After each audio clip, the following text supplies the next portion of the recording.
Greetings to all. Myself, Dr. Linta Arora, Assistant Professor, Department of Botany, Government PG College Bara, Rajasthan. Today we are going to study about Psychedioidea, fossil plant. बच्चों, आज हम fossil plant साइकेडियोइडिया के बारे में detail में study करेंगे। इसके first video lecture में मैंने आपको इसके जनरल इंट्रोडक्शन, एक्सटर्नल मार्फोलॉजी व इंटरनल स्ट्रक्चर ऑफ स्टेम के बारे में डिटेल में बताया था। एक बार फिर हम इसका रिकैप लेते हुए आगे बढ़ते हैं। फॉसिल जिम्नोस्पर्म प्लांट है, class Cycadopsida, order Cycadeoidales, family Cycadeoidaceae, genus Cycadeoidea. Extinct seed plant है। जो कि भारत, अमेरिका व यूरोप देशों में जूरासिक से ऊपरी क्रिटेशियस रूप से एकत्रित किया गया और ये पेट्रीफैक्शंस के रूप में मिलता है।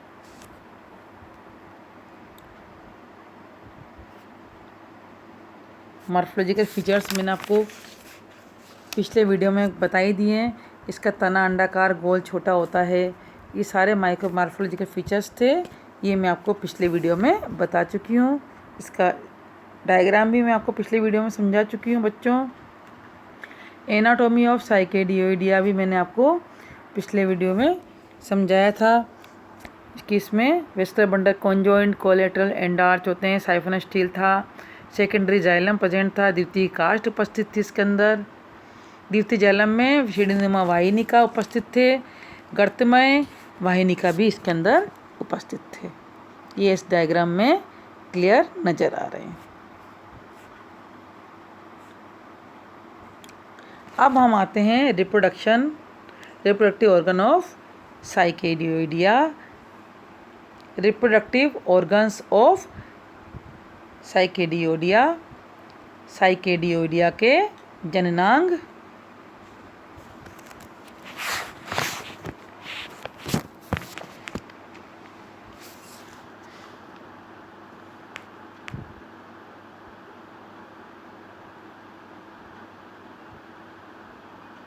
The Benititalians reproductive organs are designated as flowers.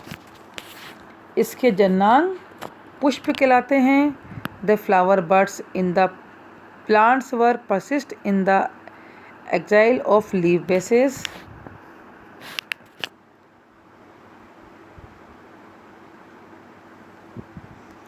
साइकेडियोइडिया के पुष्प पर्णाधार आर्मर में धसे हुए मिले, अतः ये जन्नात्मक प्रारूप पिच्छाकार सहपत्रों से घिरे हुए थे।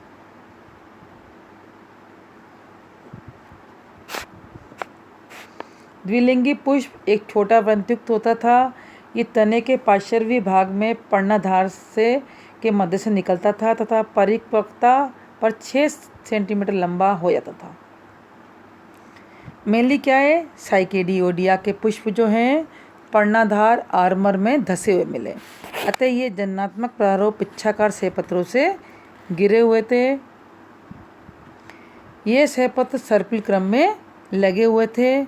इनका कार्य फलन को बंद रखना था, फ्रूटिफिकेशंस को बंद रखना था।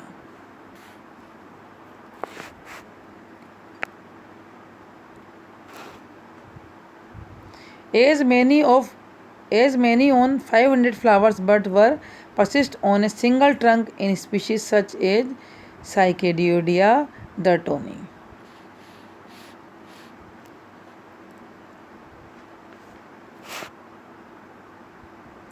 In several species of Psychedioidea, all the flower buds were persist on a trunk at almost the same stage of development. Some paleobotanists believe that such a plant might have flowered only once during its lifetime. कुछ paleobotanists कहते हैं, विश्वास करते हैं कि पूरे life time में पौधा एक बार ही फ्लावरिंग करता है except a few species. The flower in Cycadeoidea were bisexual.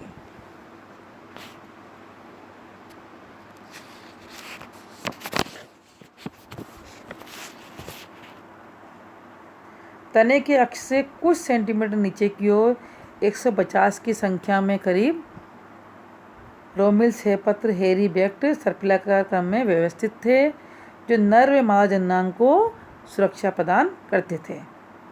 वरंत का रिसेप्टिकल या तो कॉन्वेक्स होता था, जैसे कि साइकेडियोडिया गिब्सोनियाना में, अथवा शक्वाकार कोनिकल होता था, जैसे कि साइकेडियोडिया डेकोटेंसिस में। शक्वाकार पुष्पधर से लगभग 20 तक पिच्छाकार अतिवृद्धियाँ चक्र में उपस्थित थी। ये आधार में जुड़कर एक बिंब का निर्माण करती थी, जिसका निर्माण करती थी।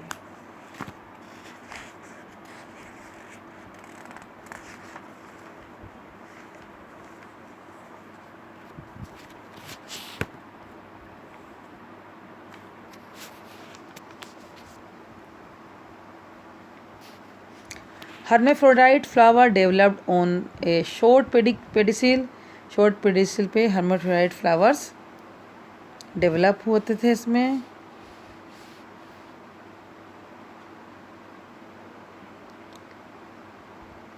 they were surrounded by as many as 100 bracts which were hairy and protective। इसके चारों तरफ हेरी ब्रेक्ट्स लगे थे, जिनकी संख्या 100 से 150 के बीच में थी, और ये ब्रेक्ट्स हेरी थे और प्रोटेक्ट उनकी रक्षा करते थे। Flowers in different species were of different size. अलग अलग स्पीशीज के फ्लावर भिन्न भिन्न आकार के थे। In Cycadeoidea dartonii they attained a length of about 2 centimetre and a diameter about 1.5 centimetre, while Saicadidia decotensis, each flower was about 8 cm long and 3 cm in diameter।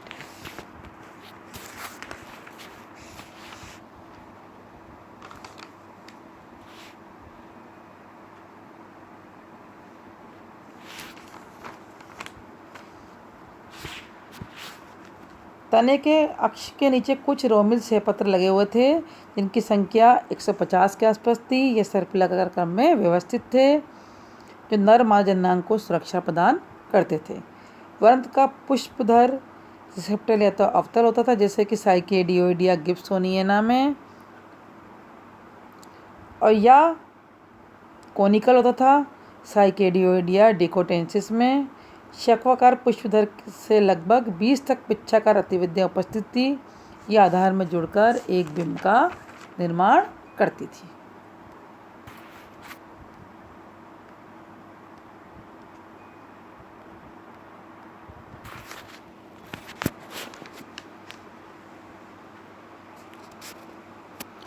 In Saicadioidea decotensis, the lower 2/3 portion of the flower axis had about 100 to 150 bracts। साइकेडियोडिया डेकोटेंसिस में flower के 2/3 भाग जो था नीचे flower axis में, इसमें 100 से 150 तक ब्रेक्ट्स इसमें उपस्थित थे। A whorl of stamens was present above the bracts. Each stamen was pinnately branched and each pinna had a double row of purse-shaped sporangia। Each sporangium resembled with a synangium। A conical floral axis was present just above the whorl of stamens। The entire compact structure resembled with a strobilus।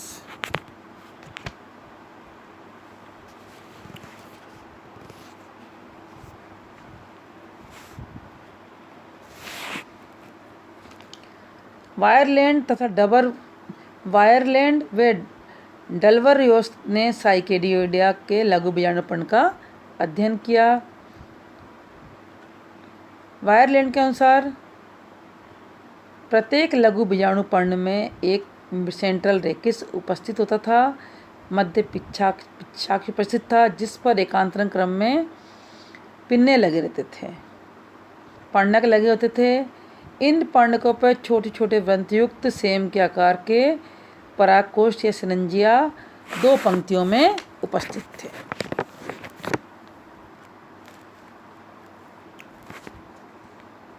क्या था? प्रत्येक लघु बीजाणु पर्ण में एक मध्य पिच्छाक्ष central axis होता था जिस पर एकांतरण क्रम में पिन्ना लगे होते थे। इन पर्णकों पर छोटे वृंतयुक्त सेम के आकार के परागकोष्ठ या सिनंजिया 2 पंक्तियों में उपस्थित थे।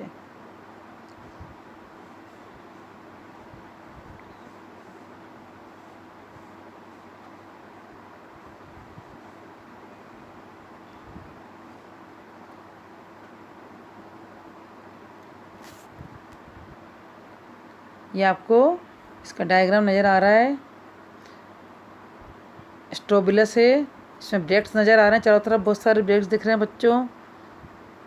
ब्रैक्ट्स में आसपास हेयर भी लगे हुए हैं। ये आपको क्लियर डायग्राम नज़र आ रहा है।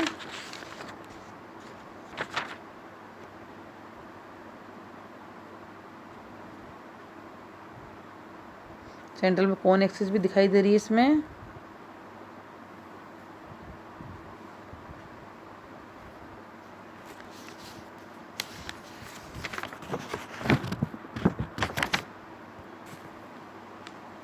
अब ये है apical part with microsporophyll and central axis cone. Central axis cone नज़र आ रहा है आपको बच्चों, क्लियर दिख रहा है। यंग माइक्रोस्पोरोफिल भी दिखाई दे रहा है आपको। इमेच्योर माइक्रोस्पोरोफिल है ये। ब्रैक्ट्स नज़र आ रहे हैं आपको, इसके आसपास ब्रैक्ट्स नज़र आ रहे हैं। एक्सपेंडेड माइक्रोस्पोरोफिल भी दिख रहा है। सिनेंजिया दिखाई दे रहे हैं आपको एक पत्ती की समान संरचना में। हेयरी ब्रैक्ट्स दिखाई दे रहे हैं। Central axis with female flower, ये भी आपको क्लियर नज़र आ रहा है।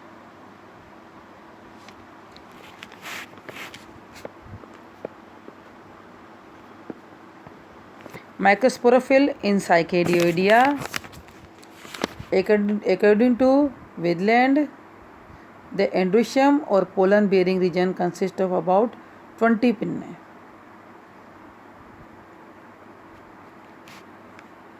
Wheatland के अनुसार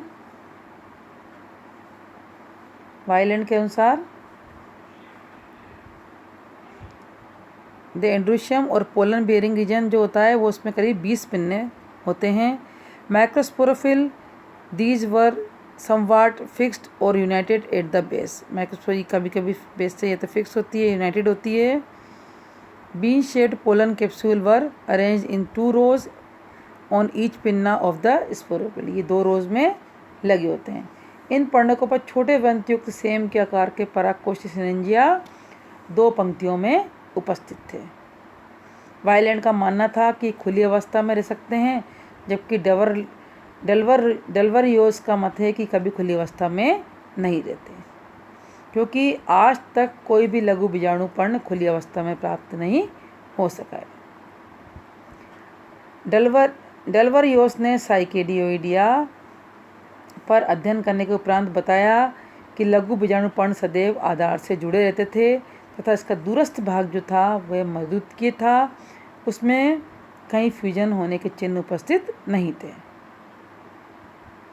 लघु बीजाणु पर्ण के उर्वर भाग जो फर्टाइल भाग था उसमें ट्रेबिकुली उपस्थित थे, जो लघु बीजाणु पर्ण की आंतरिक और बाहरी संरचना को जोड़ते थे। इस ट्रेबिकुली के बाजू में सिनेंजिया लगते थे।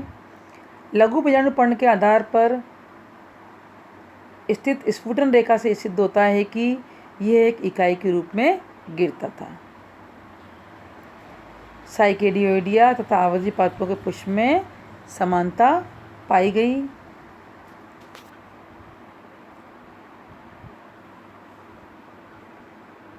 The microsporophyll remained folded round. The gynoecium were young, but probably at maturity they expanded.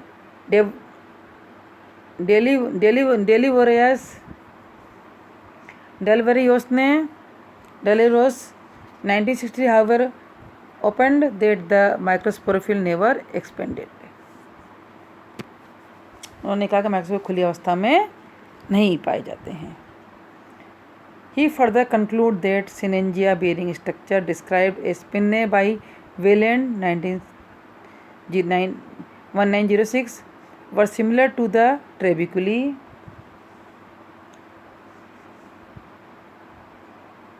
उन्होंने बताया लघु बीजाणु पर्ण के उर्वर भाग में ट्रेबिकुली उपस्थित थे जो लघु बीजाणु पर्ण की आंतरिक व बाहरी भित्तियों को जोड़ते थे।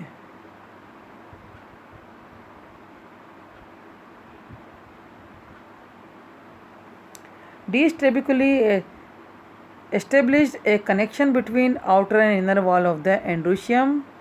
Pollen capsule or Sinengia were born along these trabeculae. लघु बीजाणु पर्ण के उर्वर भाग में ट्रेबिकुली उपस्थित थे जो लघु बीजाणु पर्ण की आंतरिक व बाहरी भित्तियों को जोड़ते थे। इन ट्रेबिकुले के बाजू में सिनेंजिया लगते थे।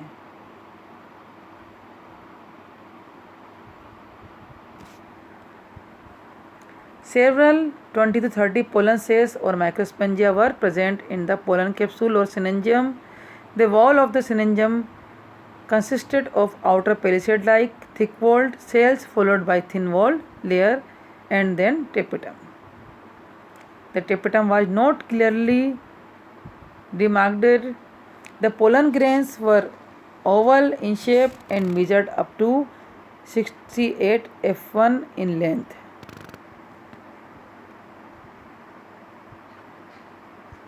Multicellular pollen grains in Cycadioidea have been reported by Taylor 1973.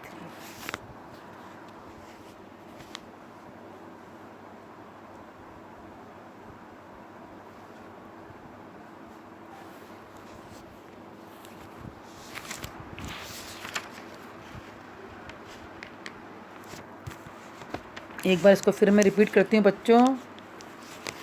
साइकेडियोइडिया के पुष्प पर्णाधार आर्मर में धसे हुए मिले, अतः ये जन्नात्मक प्रारूप पिच्छाकार सेहपत्रों से घिरे हुए थे।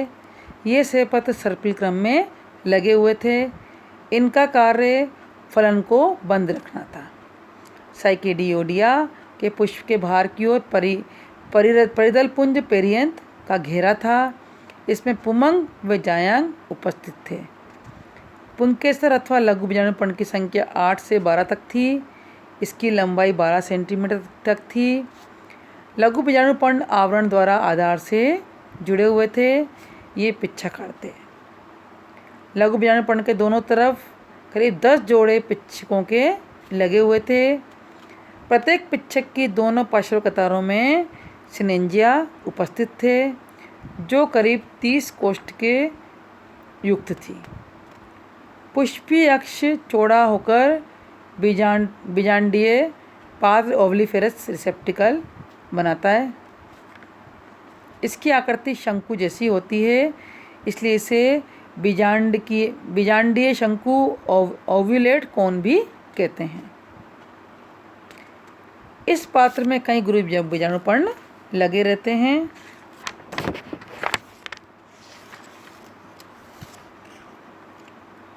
स्पोरेंजियम का डायग्राम एलेस ऑफ स्पोरेंजियम दिखाई दे रहा है, जिसमें कि आपको माइक्रोस्पोर और लोक्यूल्स इसमें क्लियर नज़र आ रहे हैं।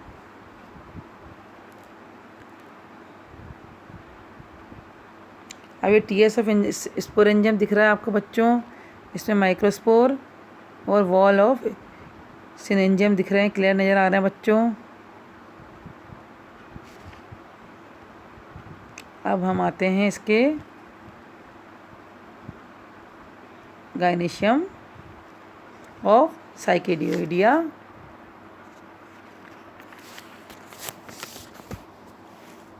जायंग पे आते हैं हम इसके साइकेडियोडिया के जायंग के बारे में स्टडी करते हैं बच्चों।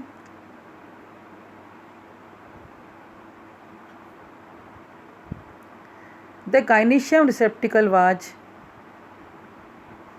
स्फेरिकल और कोनिकल इन शेप। जायंग में एक वृत्ताकार अथवा शक्वाकार पुष्पधर रिसेप्टिकल पर अनेक वृंतयुक्त बीजांड बंदे शल्कों के मध्य उपस्थित लगे रहते थे। The gynaecium receptacle were spherical और conical in shape. Gynaecium receptacle spherical और कोनिकल शेप का था।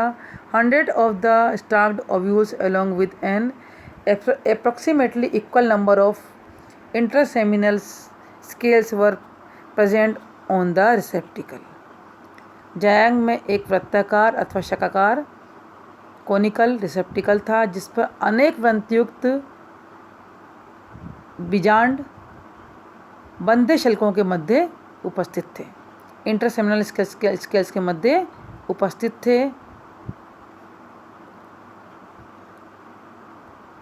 Each ovule was about 1 millimetre in length. Harris ने 1932 में बीजांड के अध्ययन के फलस्वरूप बताया कि बीजांड लगभग 1 मिलीमीटर लंबा था और उस पर एक अध्यावरण पाया जाता था। The integument of the ovule was fused with the nucellus accept at the apex.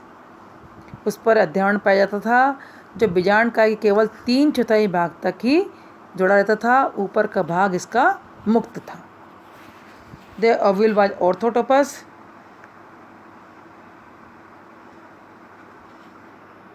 With a long micropylar beak.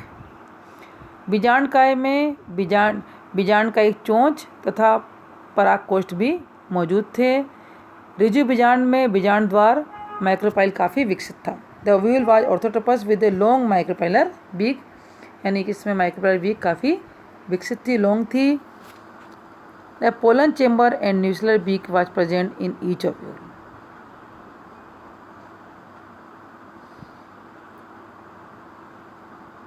बीजांडकाय में बीजांड का एक चोंच, न्यूसेलर बीक और पोलन चेम्बर मौजूद थे। The seed was somewhat elongated और oval in shape and possesses 2 cotyledons. ऋजु बीजांड में बीजांड द्वार माइक्रोपाइल काफ़ी विकसित था। बंधे शल्कों के शीर्षासन चपटे वे आपस में संयुक्त होते थे। The seed was somewhat elongated और ओवल, सीड इसके इलोंगेटेड ओवल थे इन शेप में, जिसमें कि 2 कोटिलिडन्स प्रेजेंट थे।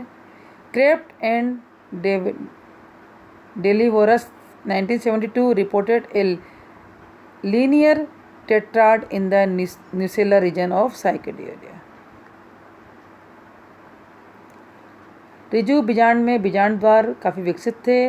बंधे शल के शीर्षक किनारे चपटे वे आपस में संयुक्त होते थे, उनमें एक छिद्र पाए जाते थे। बीजांड द्वार उनमें से बाहर की ओर अतिवृद्धि कर जाता था। बंधे शल्कों से युक्त चपटे किनारे बीजों को सुरक्षा प्रदान करने के लिए पेरिकार्प की तरह कार्य करते थे।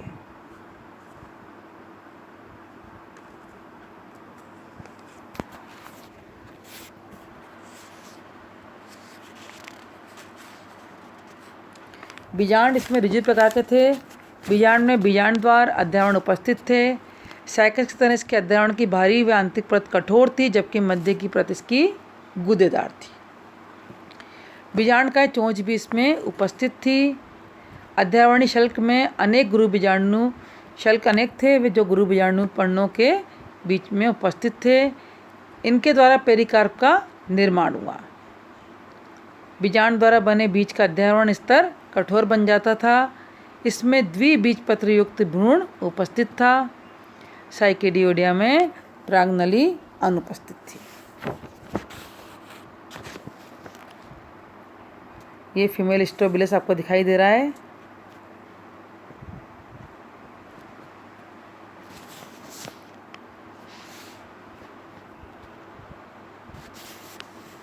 जिसमें आपको स्टॉक्ड ओव्यूल दिखाई दे रहे हैं, ब्रैक्ट दिखाई दे रहे हैं चारों तरफ, इंटरसेमिनल ब्रैक्ट भी दिखाई दे रहे हैं, रिसेप्टिकल दिखाई दे रहा है आपको। एलएस ऑफ सीड है, इसमें न्यूसेलर बीक नज़र आ रही है, माइक्रोपाइल ट्यूब नज़र आ रही है। माइक्रोपाइल जो है सबसे ज़्यादा डेवलप दिखाई दे रहा है। Micropyle canal, interseminal scales, peristomatic layer, pulpy tissue, corpuscular mass, embryo space, pollen chamber दिखाई दे रहा है, रिमेन्स ऑफ न्यूसेलस दिखाई दे रहा है, चलेजा पार्ट दिखाई दे रहा है आपको इसके अंदर, ट्यूबुलर एनवलप दिखाई दे रहा है और बंडल पेडिसिल दिखाई दे रहा है आपको क्लियर।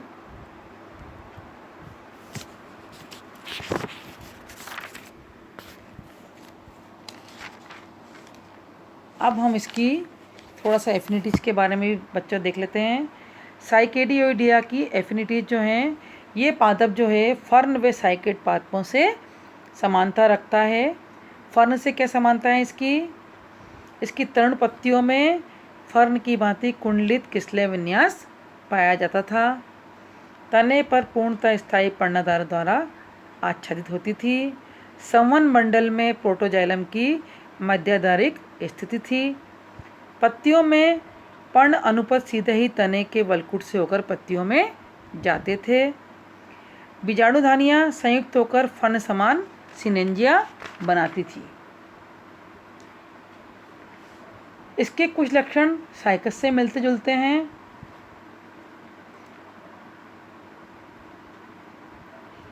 साइकस के निम्न गुण मिलते हैं। तना छोटा, अशाखित व बेलनाकार होता था। पत्तियों का मुकुट तने के शीर्ष पर उपस्थित था।